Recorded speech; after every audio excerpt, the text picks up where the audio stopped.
Assalamualaikum warahmatullahi wabarakatuh. Setan memang telah bersumpah untuk menggoda umat manusia, tidak terkecuali kepada mereka yang berilmu. Kisah Bal'am bin Ba'uro, seseorang dari umat Nabi Musa alaihi salam, menunjukkan betapa kuat godaan meninggalkan ilmu demi dunia. Bal'am bin Ba'uro digambarkan dalam Al-Quran sebagai umat dari Nabi Musa alaihi salam yang masyhur karena berilmu, doanya makbul dan begitu alim.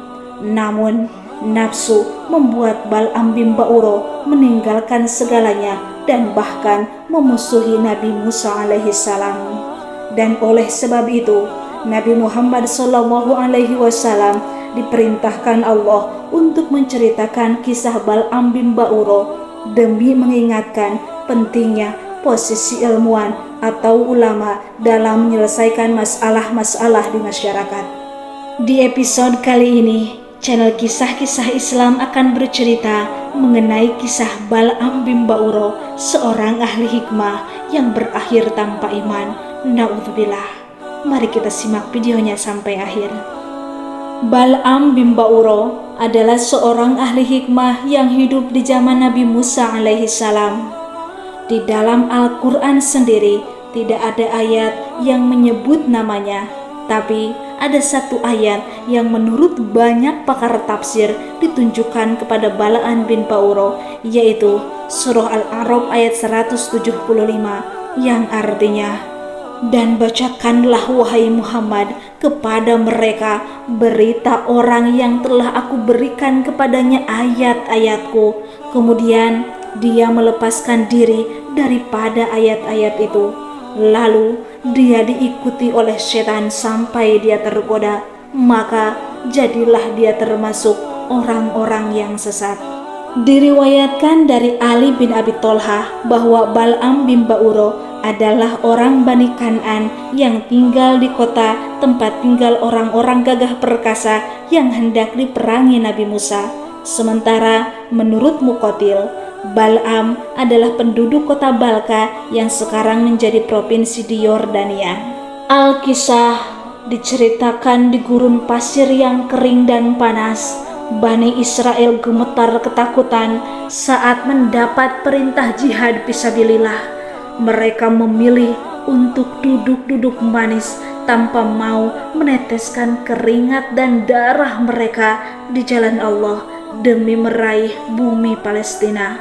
Mereka kalah sebelum berperang, sebab mereka memang sama sekali tidak memiliki niat dan minat untuk berperang. Mereka enggan berjihad, bahkan mereka menyuruh nabi mereka, Nabi Musa dan Nabi Harun, untuk maju berperang sendirian melawan bangsa Kan'an. Sebenarnya kondisi yang tak jauh berbeda dialami oleh bangsa Kan'an yang saat itu telah mendiami negeri Palestina.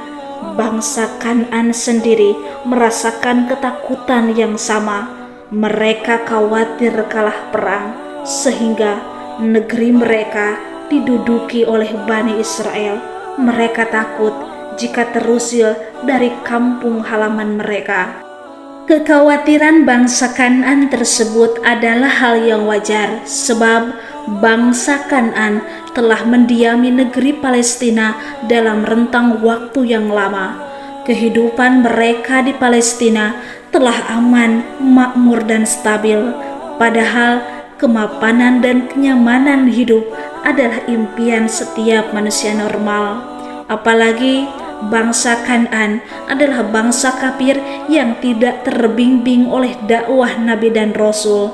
Mereka hidup untuk mengejar kesenangan duniawi. Mereka bukanlah orang-orang yang meyakini kehidupan akhirat. Jika kemapanan hidup duniawi mereka terusik, bahkan lenyap, maka hal itu sama saja bagi mereka dengan kematian, bahkan lebih buruk dari kematian. Bangsa Kan'an mengetahui jumlah Bani Israel sangat besar. Boleh jadi jumlah penduduk Bani Israel tersebut lebih besar dari penduduk bangsa Kan'an. Selain itu, Bangsa Kan'an juga mengetahui bahwa Bani Israel dipimpin oleh seorang tokoh agama bernama Musa bin Imran. Entah mereka sebenarnya dalam hati mengetahui dan mengakui bahwa Musa adalah seorang nabi dan rasul, ataukah mereka sebenarnya sama sekali tidak mengakuinya sebagai nabi dan rasul. Boleh jadi kemungkinan kedua ini adalah yang lebih kuat. Hal yang pasti, nampaknya bangsa Kan'an menyadari bahwa Bani Israel dipimpin oleh tokoh agama yang memiliki pengaruh spiritual yang menonjol. Sosok tersebut bernama Musa bin Imran. Ia didampingi dan diperkuat oleh saudaranya Harun bin Imran. Bangsa Kan'an tidak memiliki sandaran yang kuat dalam masalah keagamaan.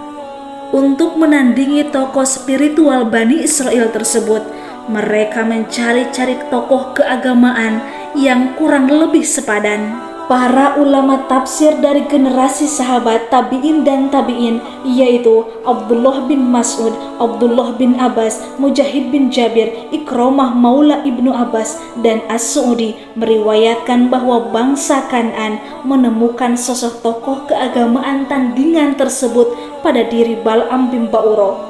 Bal'am sendiri sebenarnya bukan berasal dari bangsa Kan'an, melainkan dari bangsa Bani Israel. Namun dahulu Nabi Musa alaihissalam memerintahkan kepada Bal'am bin Ba'uro untuk berdakwah kepada bangsa Kan'an.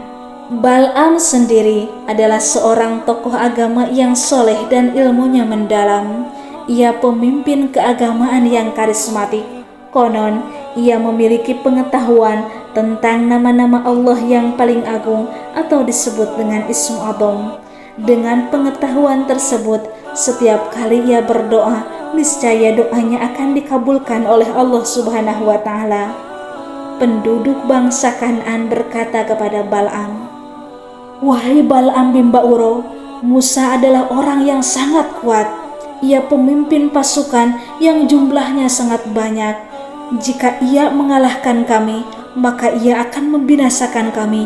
Oleh karena itu, berdoalah kepada Allah agar Allah menolak Musa dan pasukannya dari negeri kami."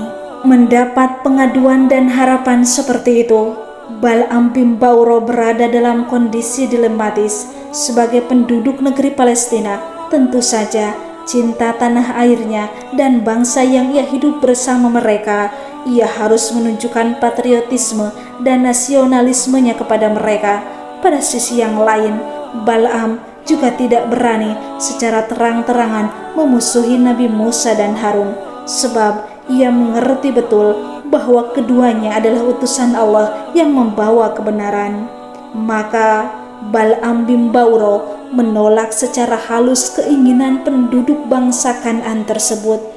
Ia mengatakan, "Wahai bangsa Kan'an, jika aku berdoa kepada Allah supaya menolak Musa dan para pengikutnya, niscaya lenyaplah dunia dan akhiratku." Tentu saja jika Bal'am bin Ba'uro mengikuti keinginan bangsa Kan'an, niscaya Bal'am akan mengalami kerugian di dunia dan akhirat. Di dunia, ia akan dicap sebagai musuh Nabi dan Rasul, pengkhianat agama, penjual agama demi secuil kenikmatan dunia, dan ulama penjilat.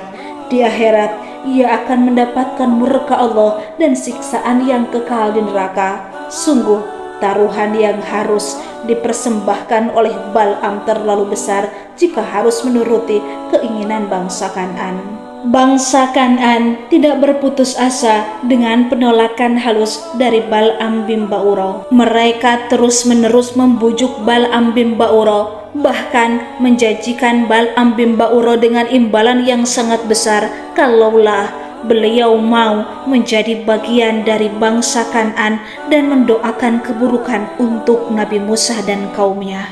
Pada awalnya, Bal'am menolak. Beliau menyadari kalau Nabi Musa adalah utusan Allah yang berada di jalan kebenaran. Karena itu, tak mungkin baginya mendoakan keburukan kepada Nabi Musa dan kaumnya. Tetapi karena terus dibujuk dengan imbalan akan diberikan harta dan kedudukan, Pada akhirnya, lewat istrinya, ia pun goyah dan menerima tawaran tersebut. Bal'am bin Ba'ura pun berkata, "Baiklah, kalau begitu aku akan beristikharah." Kemudian Allah Subhanahu wa Ta'ala melarangnya di dalam mimpinya. Bal'am menceritakan larangan tersebut kepada istrinya itu, namun istrinya justru memerintahkan, "Wahai suamiku Bal'am, tanyakanlah kembali kepada Rabb-mu."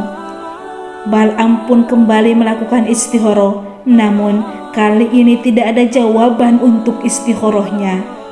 Istrinya pun kembali mempengaruhinya, kemudian berkata, "Wahai suamiku, seandainya Allah ingin melarangmu, niscaya Allah akan menampakkannya." Mulailah Bal'am bin Ba'ura mengendarai keledai betinanya ke arah Gunung Husban. Dia ingin menaikinya sehingga bisa melihat pasukan Bani Israel untuk mendoakan kejelekan bagi mereka. Akan tetapi, belum lama ia menunggangi keledainya, keledai tersebut pun menekuk lututnya dan menempelkan perutnya ke tanah.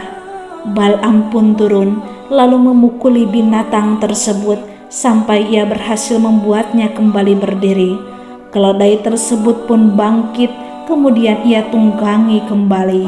Belum lama binatang tersebut membawa tuannya.